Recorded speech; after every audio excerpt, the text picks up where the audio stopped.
Hello दोस्तों। कैसे हो सब लोग? बढ़िया। तो अभी आपको पता ही है, कोविड 19 की वजह से पूरा देश लॉकडाउन है।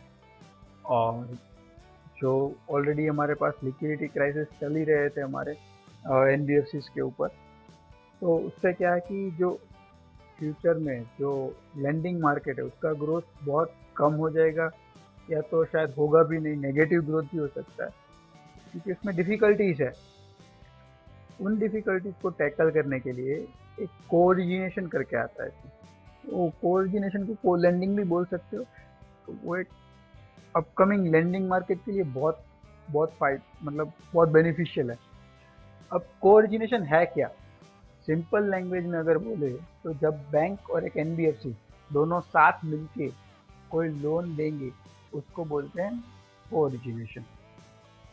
अब उसमें बेनिफिट क्या है? बैंक के पास पैसा है और एनबीएफसी के पास पैसा नहीं है, लेकिन एनबीएफसी के पास रीच है, कस्टमर रीच, मतलब कि वो हर जगह पे पहुंच सकते हैं। लाइक बहुत सारे रूरल एरियाज हैं, ठीक है, वहाँ पे ये पहुंच सकते हैं एनबीएफसी। तो ये दोनों मिला के एक परफेक्ट कॉम्बिनेशन बनता है। तो वो मिलके होता है कोऑर्डिनेशन। ये दोनों बेनिफिट है उन सबका।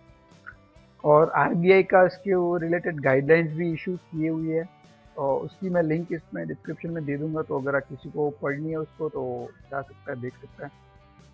ठीक है, अब इस वीडियो में क्या है, इस वीडियो में मैं आप सबको सारी डिटेल्स है कोऑर्डिनेशन की, मतलब सब कुछ डिटेल्स है, पूरा कवर करके आपको सब समझाने वाला हूँ। ठीक है, क्या क्या एस्पेक्ट्स है उसके, क्या कैरेक्टरिस्टिक्स है, एडवांटेजेस क्या रहेंगे, क्या क्या प्रॉब्लम आ सकती है उसमें, कैसे टैकल दिया गया, सब कुछ रहेगा। तो चलो स्टार्ट करते हैं। पहले तो की चैलेंजेस।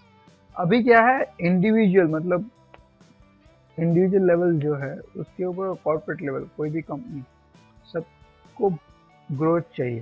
ठीक है, सबकी अपनी अपनी डिजायर्स बहुत है, इच्छा बोलते हैं जिसको। तो जैसे इंडिविजुअल लेवल पे क्या, सबको ऐसा लगता है कि मेरे को तो जितना लोन चाहिए वो मिल जाएगा, और जो रेट पे चाहिए वो भी मिल जाएगा, कम रेट पे, जो कि थोड़ा डिफिकल्ट है।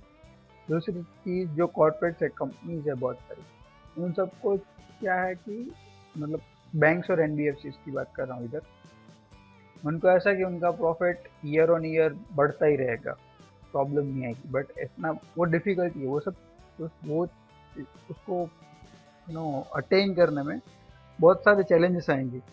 तो वो कौन कौन से चैलेंजेस है वो देखते हैं। पहले तो बैंक बैंक के तीन चैलेंजेस देखे। तो कस्टमर की, अब बैंक में रिस्ट्रिक्शंस आ जाता है, कुछ एरियाज होते हैं वहाँ पे वो पैसे नहीं दे सकते, या तो वो बहुत रूरल एरिया होगा, या तो वहाँ पे कोई भी रीजन से फंड नहीं करते। ठीक है, क्योंकि उनकी कोई कोई कुछ रिस्ट्रिक्शंस है।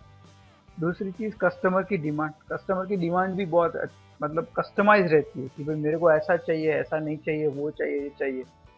तो जो कि बैंक्स ने चेंज करना, पॉलिसी बना बना के चेंज करना, और हर एक कस्टमर की डिमांड जो होगी उसको मीट करना डिफिकल्ट हो जाता है। रिस्क, और ये सब करने में रिस्क भी ज़्यादा है, क्योंकि अगर बिना देखे फंडिंग करेंगे तो पता नहीं पैसा वापस आएगा नहीं आएगा, तो रिस्क ही है। दूसरी बात, दूसरे चीज देखें तो NBFC, non banking financial institution, उसमें क्या है कि उनके पास जो नई एनबीएफसी है अभी, जो कि उतनी मतलब टॉप में नहीं है, उन सब के पास फंड्स उतने इजीली अवेलेबल नहीं होते जितना बैंक के पास है। और जो फंड्स अवेलेबल है उनका कॉस्ट ज़्यादा होता है, मतलब उस पर वो लोग ज़्यादा इंटरेस्ट पे करके उन्होंने फंड लिया होता है। और वो फंड भी, एनबीएफसी जो फंड करता है वो ऐसा पोर्टफोलियो उनका थोड़ा रिस्की रहता है। मतलब एक तो पैसा महंगे इंटरेस्ट में लेते हैं, और रिस्की लोगों को देते हैं, तो क्या होता है उसका रिस्क रिवॉर्ड रेशियो बहुत हाई आता है, जो कि सस्टेनेबल नहीं है लॉन्ग टर्म में। और आपने अभी सुना ही होगा, बहुत सारी एनबीएफसी का वाइंडिंग अप हो गया है, बंद हो गई है, देख सकते हो आप। कस्टमर मतलब जो ग्राउंड लेवल पे बंदा है जिसको लोन चाहिए, उसको भी बहुत सारी प्रॉब्लम्स है। वो क्या चैलेंजेस फेस कर रहा है, उसको जिसको लोन चाहिए, जिसको लोन देनी चाहिए, वो उसको मिल नहीं रही है, क्योंकि वहाँ पे बैंक का रीच नहीं है, वहाँ पे वो बैंक वहाँ पे फंड ही नहीं कर सकती, कोई भी रिस्ट्रिक्शंस रह गए। दूसरी चीज़, वो बंदा अगर उसको लोन चाहिए ही चाहिए, कैसे भी करके पैसा चाहिए, तो वो हायर इंटरेस्ट रेट, थोड़ा हायर ब्याज, मतलब जो होता है ब्याज वो ले लेगा। ठीक है, और फिर अनऑर्गेनाइज सेक्टर्स हो गए, उसमें से लोन लेगा, क्योंकि मतलब ये अप्रूव्ड नहीं होंगे फाइनेंस के लिए, उन लोगों से वो पैसे लेगा। तो ये सब रिस्क है, इन सबको मिटिगेट कर सकता है ये कोऑर्डिनेशन। अब अपन देखते हैं कुछ एस्पेक्ट्स ऑफ कोऑर्डिनेशन। पहला है टीम स्ट्रक्चर। अब टीम स्ट्रक्चर में क्या है कि जब भी कोई बैंक एनबीएफसी स्टार्ट करनी हो, बैंक प्लस एनबीएफसी को अपना को लेंडिंग बिजनेस, एक टीम बनानी पड़ेगी जिसमें कि सारी पॉलिसीज डिस्कस और ड्राफ्ट की जाएगी, ठीक है।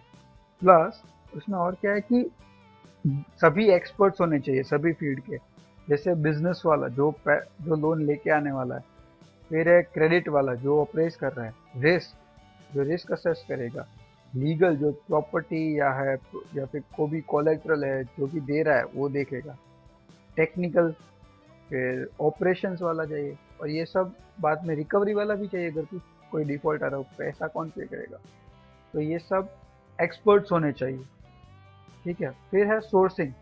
सोर्सिंग तो एनबीएफसी ही करेगा, क्योंकि एनबीएफसी के पास ये सब जगह पे जा सकते हैं, मतलब रेस्ट्रिक्शंस नहीं होंगे। कोई ऐसा कोई गांव होगा जहाँ पे फंडिंग रेगुलरली बैंक नहीं कर सकता या तो उसकी पहुंच नहीं होती, लेकिन एनबीएफसी की होगी, तो एनबीएफसी अच्छा रहेगा वो सोर्सिंग करे, लोन लेके आए। हाँ, लेकिन वो लोन अगर लाने का पूरा जिम्मा एनबीएफसी पे है, तो एनबीएफसी के और एक रिस्पॉन्सिबिलिटी आ जाती है कि वो अच्छे कस्टमर लेके आए, क्रेडिट और रिस्क के पॉइंट ऑफ व्यू से। फिर है अंडर राइटिंग। अब क्या है, ऐसे गांव से लेके आओगे जहाँ पे कभी किसी ने देखा ही नहीं होगा, समझा नहीं होगा, उसका बिजनेस नहीं समझा होगा, तो उसको लोन देने में थोड़ा प्रॉब्लम आएगा। तो फिनटेक प्लेयर्स अभी बहुत सारे हैं, तो कोई इनोवेटिव वे सोचना पड़ेगा इन सबका अप्रेजल करने के लिए। अप्रेजल बोले तो ये इनको लोन देना है कि नहीं देना, डिसीजन लेने में। फिर है ऑपरेशंस। पूरा ऑपरेशन डिजिटलाइज करना पड़ेगा, प्लस कैसे कस्टमर से डील करेंगे वो देखना पड़ेगा, क्योंकि दोनों के बुक्स में कौन किससे मिलेगा कस्टमर, कैसे करेंगे, क्या क्या डॉक्यूमेंटेशन आने चाहिए, वो सब पूरा नीटी-ग्रिटी के साथ ड्राफ्ट करना पड़ेगा ऑपरेशंस वालों को। फिर है रिकवरी। रिकवरी अगर कोई कोई है अकाउंट और कोई किसी ने लोन लिया है, वो अगर ईएमआई नहीं भर रहा है तो उसको कैसे रिकवरी करेंगे, तो वो देखना पड़ेगा, और एनपीए प्रोविजनिंग भी देखनी पड़ेगी। ये सब एस्पेक्ट्स हैं को लेंडिंग के, पहले सोचने पड़ेंगे। Next is features. ये फीचर्स जो है वो आरबीआई गाइडलाइंस ही मैंने लिए, तो आप वहाँ से पढ़ सकते हो, लेकिन देखते हैं क्या क्या है, लेकिन ऊपर से शेयरिंग रिस्क एंड रिवॉर्ड्स। तो रिस्क रिवॉर्ड में क्या है, आरबीआई ने बोला है कि एटलीस्ट 20%, कम से कम 20% जो लोन का एक्सपोजर है वो एनबीएफसी लेगी। मतलब क्या है कि आज अगर सपोज 100 सीआर का लोन हुआ है, तो उसमें से 20 सीआर 20 सीआर एनबीएफसी का होगा मिनिमम। उसके अलावा जो भी होगा वो बैंक का लायबिलिटी रहेगा, रिस्क रहेगा। ये प्रोविजन है sharing of risk and reward. Interest rate. Interest rate में क्या है कि इंटरेस्ट रेट में दोनों का एक्सपोजर अलग रहेगा। बैंक का सपोज 80% है, 80% लोन बैंक की बुक पे और 20% एनबीएफसी के, तो वो अपने अकॉर्डिंगली इंटरेस्ट रेट लगाएंगे। उसके दो एग्जाम्पल भी दिए हैं आरबीआई की गाइडलाइंस में, वो हम आगे देखेंगे। Next is know your customer, KYC. तो केवाईसी डॉक्यूमेंट्स तो जो भी डिपार्टमेंट ऑफ बैंकिंग रेगुलेशन और department of non banking regulation, उन दोनों में जो एएमएल और केवाईसी जो भी पॉलिसी बनाई है उसके हिसाब से आपको रखना पड़ेगा। लोन सैंक्शन, इसमें कोशिश की जा सकती है कि जितना लोन सैंक्शन जो हो रहा है उसको पूरा डिजिटलाइज करके रखे, जिससे भी कस्टमर को बहुत मतलब एक क्या बोलते हैं ईज रहेगा पूरे ट्रांजेक्शन में। Next is common account. Common account एक एस्क्रो अकाउंट खुलवाना पड़ेगा बैंक को, जिसमें से सारी लोन्स का डिसबर्सल होगा, मतलब सारी लोन्स दी जाएगी, प्लस जो भी रिपेमेंट आएगा, जो भी ईएमआई का पैसा आएगा वो उसमें जाना चाहिए। उसके बाद बैंक और एनबीएफसी अपने हिसाब से डिवाइड कर सकते हैं। फिर है मॉनिटरिंग और रिकवरी। मॉनिटरिंग और रिकवरी हर एक केस का उन लोगों को अपने हिसाब से एक पॉलिसी बनानी पड़ेगी और करना पड़ेगा। और बहुत सारी चीज़ें भी कर भी सकते हैं, जैसे ईडब्ल्यूआई आता है, अर्ली वार्निंग इंडिकेटर, जो कि आपको पहले से ही बता देगा कि ये सारे कस्टमर में ये शायद प्रॉब्लम आ सकती है फ्यूचर में, वो आप देख सकते हो। फिर है सिक्योरिटी एंड चार्ज क्रिएशन, जो भी आपने कोलेटरल लिया है, कोई भी प्रॉपर्टी हो या लैंड हो, कुछ भी लिया हो, तो उस पर चार्ज क्रिएट करने का जिम्मा भी है आपके पास, तो वो तो आप म्यूचुअली एग्रीड टर्म्स पे देख सकते हो। फिर है प्रोविजनिंग और रिपोर्टिंग रिक्वायरमेंट, इसमें एनबीएफसी और बैंक अपने खुद के जो भी रेगुलेटर्स हैं, उनकी जो पॉलिसीज बनाई गई है इनके लिए, उसके हिसाब से ये अपना रिपोर्टिंग करेंगे। असाइनमेंट और change in loan limit, loan देने के बाद अगर कोई भी चेंज करना है आपको, या तो जो भी प्रॉपर्टी लिया है उसके ऊपर, या तो लोन में कुछ चेंज करना है, कोई भी टर्म्स एंड कंडीशन, तो वो चेंज करने में दोनों का मतलब दोनों लेंडर मतलब बैंक और एनबीएफसी दोनों अग्री होने चाहिए, तभी करना पड़ेगा। ग्रीवांस रिड्रेसल, इसमें क्या है, देखो फ्रंट एंड पे तो जो कस्टमर जो सोर्सिंग चैनल रहेगा वही फ्रंट एंड पे होगा, मतलब एनबीएफसी, तो उनको क्या करना पड़ेगा कि उनको समझाना पड़ेगा कस्टमर को कि ये प्रोडक्ट क्या है और ये अलग है जो आप प्रोडक्ट खुद का बेच रहे हो। एनबीएफसी खुद भी अपना लोन करेगा ना, वो और बैंक के साथ मिलके जो को लेंडिंग वाला लोन है वो दोनों अलग है, उनको समझाना पड़ेगा। और अगर फिर भी कोई इश्यूज आ रहे हैं तो जिसको भी वो उन्होंने रेस किया है प्रॉब्लम, ग्रीवांसेस जिसको भी रेस किया है, तो उसको आंसर करना पड़ेगा। और अगर 30 दिनों के अंदर आंसर नहीं करता, या तो वो बैंक हो या एनबीएफसी हो, तो ये कस्टमर जो है उसके ओम्बड्समैन जो बोलते हैं उनके पास जा सकता है। फिर है बीसीपी मतलब बिजनेस कंटिन्यूटी प्लान, अगर कुछ होता है प्रॉब्लमेटिक चीज़ें, जैसे अभी कोविड-19 चल रहा है तो बिजनेस सब ठप हो चुका है, कहीं पे बिजनेस चल नहीं रहा, तो ऐसे कोई भी डिजास्टर हुआ, जैसे आग लग गई बिजनेस में, कुछ भी हो, तो उन सबको टैकल करने के लिए एक पॉलिसी बनानी पड़ेगी और उसका पूरा ध्यान रखना पड़ेगा, ये चीज़ भी है। ठीक है, ये सब थे फीचर्स। और आपको याद हो तो मैंने बोला था इंटरेस्ट रेट आपको मैं दिखाऊंगा कैसे कैलकुलेट करते हैं। ठीक है, तो ये है पूरा एक एग्जांपल है जो आरबीआई के खुद के सर्कुलर में, फिक्स्ड इंटरेस्ट रेट, मगर मतलब इंटरेस्ट रेट अगर चेंज नहीं हो रहा तो ये कैसे हो सकता है। सपोज बैंक का 8% इंटरेस्ट रेट अभी बेस रेट है, एनबीएफसी का 9, अब बैंक का स्प्रेड है 2%, एनबीएफसी का 3, दोनों को मिला के टोटल करते हैं, मतलब इसका 10% आएगा इंटरेस्ट रेट, इसका 12%। अब सपोज ये लोन कंट्रीब्यूशन रेशियो मतलब एक्सपोजर कितना लिया है, सपोज बैंक ने 80 लिया और एनबीएफसी ने 20, एनबीएफसी को अगेन 20 तो लेना ही पड़ेगा एक्सपोजर। सपोज इसने 20 लिया तो 20 इंटू 12 मतलब 12% का, सॉरी 12 का 20%, दैट वो आएगा 2.4, 2.4। ठीक है, और 10% का, सॉरी 10% जो है उसका हम 80% करेंगे, मतलब 8 प्लस 2.4 आएगा 10.2 सॉरी 10.40, तो ये आ गया कंबाइंड रेट जो कि आपको कस्टमर को देना पड़ेगा इन द को लेंडिंग प्रोडक्ट। ठीक है, तो ये अगर आपको समझ नहीं आ रहा तो आप यहाँ पे भी दे सकते हो, ए बी सी डी करके ही है यहाँ पे सब कैलकुलेशन की। फिर है फ्लोटिंग इंटरेस्ट रेट, ये थोड़ा डिफिकल्ट रहेगा समझने में, लेकिन देखते हैं फ्लोटिंग इंटरेस्ट रेट क्या रहता है कि इसमें दोनों रेट चेंज होते रहते हैं टाइम टू टाइम। तो सपोज बेस रेट जो है वो है 8% और एनबीएफसी का 9% है, उसमें अगेन स्प्रेड यही रहेगा 2% और 3%। इसमें क्या, लोन कंट्रीब्यूशन रेशियो को इधर हम कैलकुलेट करेंगे, 8 इंटू 80% वो आएगा 6.4, 9 इंटू 20% वो आएगा 1.8, वो दोनों मिला के आता है 8.20, तो ये अपना बेस रेट हुआ है। ठीक है, अब स्प्रेड ऐड करते हैं, ए स्प्रेड का देखते हैं, स्प्रेड 2% और 3%, ये उसका भी 80 और 20% करेंगे, मतलब 80% इंटू 2%, 20% इंटू 3%, ये आता है 2.2%, और ये दोनों को ऐड करेंगे 8.2 प्लस 2.2, ये आएगा 10.40%। ये किस में है, जबकि चेंज रेट होने वाला है, तब ऐसे कैलकुलेट कर सकते हो।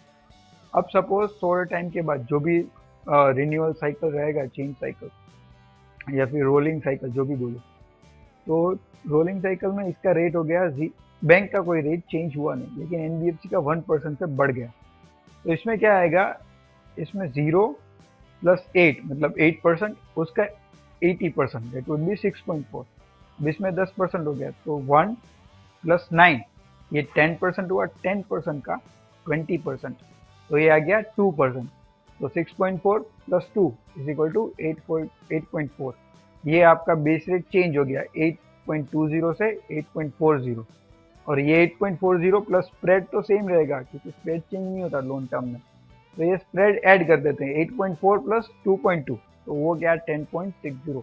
तो ये आपका इफेक्टिव इंटरेस्ट रेट हो गया, जो पहले था 10.40। तो ये पूरा स्ट्रक्चर है।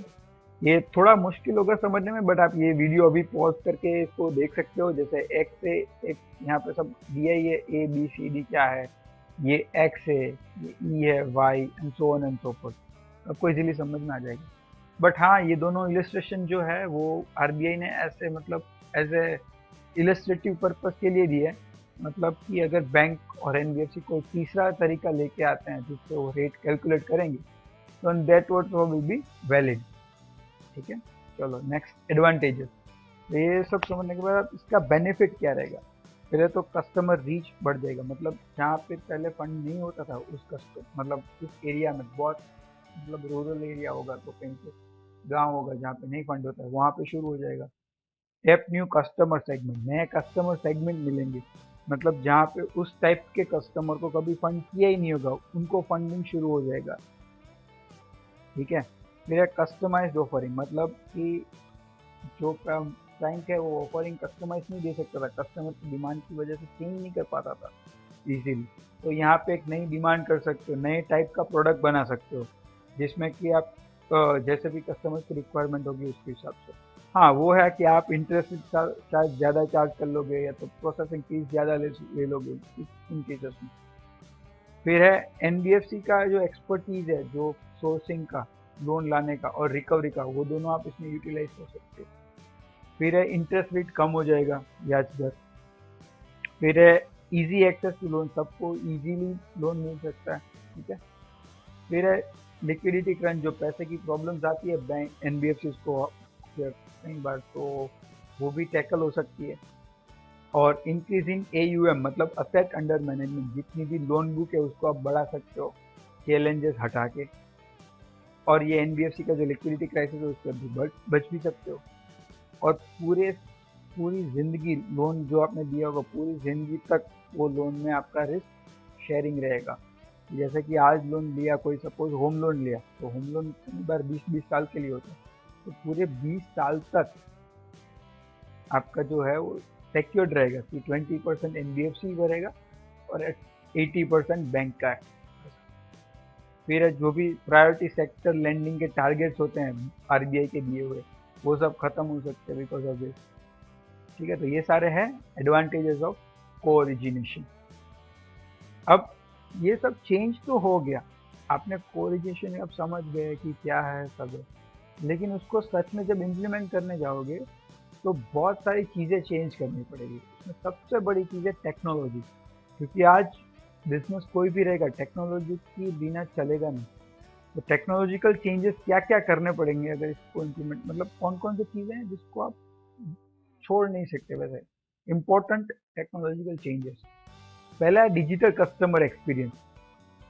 अब इसमें क्या है कि कस्टमर को एक आपको डिजिटल प्लेटफॉर्म देना पड़ेगा जिसमें कि वो सारी चीज़ें कर सकता है जो कि उसको रेगुलर में भी कर सकता है। जैसे अगर आज मैं बैंक के पास से लोन लेता हूँ तो वो मेरे को बैंक स्टेटमेंट है वो देंगे, मेरा लोन सेंक्शन का ऑनलाइन प्रोसेस भी हो सकता है। ठीक है, तो इंटरेस्ट सर्टिफिकेट चाहिए वो मिल जाएगा। बट अगर सपोज मैंने आज बैंक और एनबीएफसी दोनों मिला के कोई बेच रहा है प्रोडक्ट, उसमें से मैंने लोन लिया, तो बैंक शायद बोल सकता है कि भाई मैं कहाँ से दूंगा, एनबीएफसी बोलेगा मैं कहाँ से दूंगा, मेरे पास 80% का हिसाब नहीं है, बैंक एनबीएफसी बोलेगा, बैंक बोलेगा मेरे को 20% का डिटेल दूंगा। तो ऐसा नहीं हो सकता, ऐसा आप नहीं बोल सकते। उसके लिए एक डिजिटल कस्टमर एक्सपीरियंस ऐसा सिस्टम बनाना पड़ेगा कि जिसमें कस्टमर को सब चीज़ें ऑनलाइन मिल जाए विदाउट एनी प्रॉब्लम। ऐसा कुछ आपको चेंज करना पड़ेगा। Next is integration with core system. अब जो भी सिस्टम होगी बैंक या एनबीएफसी की खुद की अभी, तो उसमें ऑलरेडी डेटा कलेक्ट हो रहा होगा।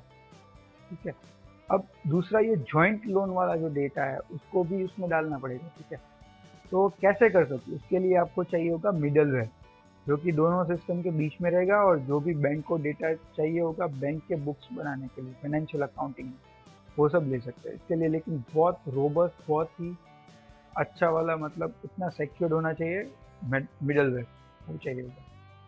फिर है डीबीएमएस। डीबीएमएस का मीनिंग होता है डेटाबेस मैनेजमेंट सिस्टम। उसमें क्या होता है, ये जो डेटाबेस होगा कस्टमर का, जिससे जितनों जो भी कस्टमर का उनको लोन दिया होगा, उन सबका डेटाबेस मैनेज करना पड़ेगा ना, कि क्या उसका डिटेल्स रहेगा, कहाँ पे रहता है, क्या पैन नंबर है, क्या आधार नंबर है, सब कुछ।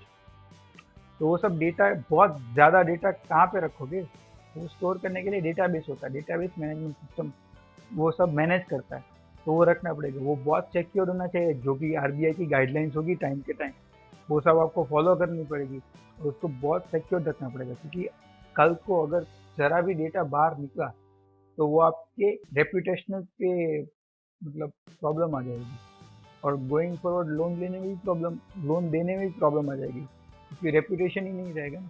कस्टमर का डेटा बहुत बहुत ही इंपॉर्टेंट है, ठीक है, तो सिक्योरिटी बना के रखनी पड़ेगी। फिर है एस्क्रो मैनेजमेंट।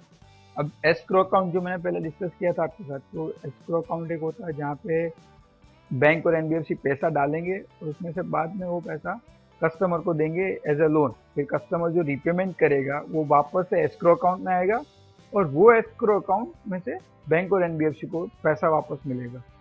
ठीक है, अब आप सोच रहे होगे सिर्फ एक लोन देने में इतना प्रॉब्लम है। अब सपोज बहुत सारी लोन होगी, तो हर बार एक एक एक एक करके आप देखने नहीं बैठ नहीं सकते ना। तो उसके लिए एक ऑटोमेटेड सिस्टम होना चाहिए एस्क्रो मैनेजमेंट, मतलब एस्क्रो अकाउंट को मैनेज करना चाहिए, जिसमें अपने हिसाब से वो पेमेंट चला जाए, अपने हिसाब से पेमेंट आ जाए। और एक ऑनलाइन रिकन्सिलेशन का भी सिस्टम रखना पड़ेगा, क्योंकि सपोज बैंक आज बोल रही है कि मैंने 5 करोड़ डाला है उसमें, लेकिन वहाँ पर रिफ्लेक्ट नहीं हो रहा है, तो कहाँ पे अटक गया, तो रिकन्सिलेशन का भी कुछ ऑटोमेटेड होना चाहिए। तो ये आएगा सब escrow management. Next is regulatory and internal reporting requirement. अब ये आरबीआई ने लेके आया गाइडलाइंस, तो बहुत सारी रिक्वायरमेंट भी होगी सब डिस्क्लोजर की। तो उसके लिए रेगुलेटरी रिक्वायरमेंट सेटिस्फाई हो सके वैसा डेटा आपको कोलेक्ट करना पड़ेगा।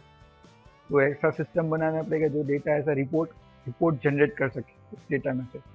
दूसरा इंटरनल रिपोर्टिंग। आज अगर टॉप मैनेजमेंट है, उन्होंने ये डिसीजन लिया है, तो देखना होगा ना कि कैसे आगे क्या कर सकते हैं इसके ग्रोथ के लिए। तो वो सब डिसीजन लेने के लिए उनके पास डेटा होना चाहिए। तो ये सब डेटा कैसे कलेक्ट कर सकते हैं और कैसे उसको रिपोर्ट में कन्वर्ट कर सकते हैं, ऐसा एक रिपोर्टिंग सॉफ्टवेयर होना चाहिए। तो फॉर बोथ रेगुलेटरी हो या तो इंटरनल हो, दोनों के लिए एक रिपोर्टिंग सॉफ्टवेयर बनाना पड़ेगा। फिर है सिबिल रिपोर्टिंग। आप सबको पता है कि क्रेडिट, अभी कोई भी लोन अगर आप लेने जा रहे हो तो उसमें सिबिल चेक होगा ही होगा, और सिबिल के ऊपर ही लोन मिलता है। मतलब उसके ऊपर ही सिर्फ नहीं, बट हाँ वो एक मेजर, मतलब one of the important factors को बोल सकते हो। तो सिबिल में अगर जब ये एनबीएफसी और बैंक का मिला के जो लोन आएगा, जॉइंट लोन जो रहेगा, वो अगर सिबिल में दिखाना है तो कैसे करोगे, डेटा शेयर करना पड़ेगा ना। तो सिबिल रिपोर्टिंग के लिए भी आपके पास डेटा होना चाहिए, और जो जो डिटेल्स देनी है सिबिल को, वो सब डिटेल्स आपको कैप्चर करनी पड़ेगी पहले सिस्टम में। तो उसके लिए पूरा रिपोर्टिंग के लिए एक पूरा ऑटोमेटेड सिस्टम डेवलप करना पड़ेगा। तो ये सारी चीज़ें हैं दोस्तों। अब हमने सब एस्पेक्ट्स डिस्कस कर लिए, फिर आरबीआई की फीचर्स भी डिस्कस कर लिए, एडवांटेजेस क्या है वो देख लिया, टेक्नोलॉजिकली जो जो चेंज कर जाएगी वो भी देख लिया। तो अभी एग्जांपल है कि भाई अभी हम पहुंचे कि ऐसी कौन सी बैंक्स और एनबीएफसी ऑलरेडी हैं जो ये बिजनेस चला रहे हैं, मतलब ये मॉडल पे चल रहे हैं।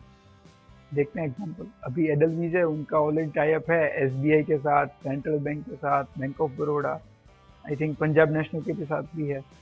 फिर आईएमजीसी है, उनका टाई अप आईसीआईसीआई के साथ है, एक्सिस के साथ है, पंजाब नेशनल बैंक के भी साथ है।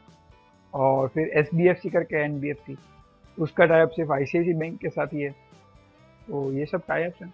मैंने इनके कॉन्ट्रैक्ट्स ऑलरेडी पढ़ के रखे हैं, अगर आपको इनके कॉन्ट्रैक्ट पढ़ने हैं तो मैं लिंक्स डिस्क्रिप्शन में लिंक में दे दूंगा। बहुत सही है, अगर एक बार कॉन्ट्रैक्ट पढ़ोगे तो आपको मतलब मोटा मोटी आइडिया आ जाएगा कि कितना डीप में वो लोग जाते हैं, क्या क्या सोचना पड़ता है। और ये अगर ये टाइप का कैसा, मतलब कैसा चल रहा है, प्रॉफिटेबिलिटी कैसा है, कितना डिस्बर्स किया, कोई भी टाइप का आपको देखना है तो आपके ये कंपनी रिपोर्ट में मिल जाएगा। और बहुत सारी इसमें लिस्टेड कंपनीज है, जैसे आईसीआईसी बैंक और एनबीएफसी का आपको देखना है, एसबीएफसी का देखना है तो सीधा आईसीआईसी बैंक की वेबसाइट पे जाओ, उसका लेटेस्ट एनुअल रिपोर्ट डाउनलोड करो, उसमें लिखा होगा सेगमेंट रिपोर्टिंग में। तो आप वो भी देख सकते हो कि कितना प्रॉफिटेबल बिजनेस है कि नहीं है, कंपेयर टू सिर्फ आईसीआई का खुद का प्रोडक्ट प्लस एसबीएफसी वाला प्रोडक्ट, तो वो सब दिखता है। तो ये सब आप देख सकते हो, पढ़ सकते हो अगर ज़्यादा पढ़ना है तो। हाँ, ये मैं कुछ कॉन्ट्रैक्ट, कुछ एनबीएफसी और बैंक के कॉन्ट्रैक्ट हैं, उनका लिंक मैं डिस्क्रिप्शन में दे दूंगा। ठीक है, तो बस ये था, यहीं पे ख़त्म होता है अपना वीडियो। और ज़रूर बताना आपको ये कैसा लगा, क्योंकि ये पहली बार है मैंने जब कोई भी गाइडलाइन पे रिलेटेड डिस्कशन किया है। तो अगर आपको पसंद आया तो प्लीज़ मेरे को थम्स अप, मतलब वो थम्स अप वाला बटन हिट कर देना, लाइक वाला, और कमेंट भी देना, तो मैं दूसरे भी वीडियोस लेके आऊँगा पॉलिसीज के ऊपर। ठीक है, चलो, फिर भी कोई भी क्वेश्चन हो, कुछ समझ नहीं आ रहा तो आप कमेंट्स में ज़रूर दीजिएगा, मैं रिस्पॉन्स कर दूंगा जितना जल्दी हो सके। ठीक है, चलो, सब्सक्राइब कर देना चैनल पे वो, अगर नहीं किया है तो। Thanks, thank you so much, bye.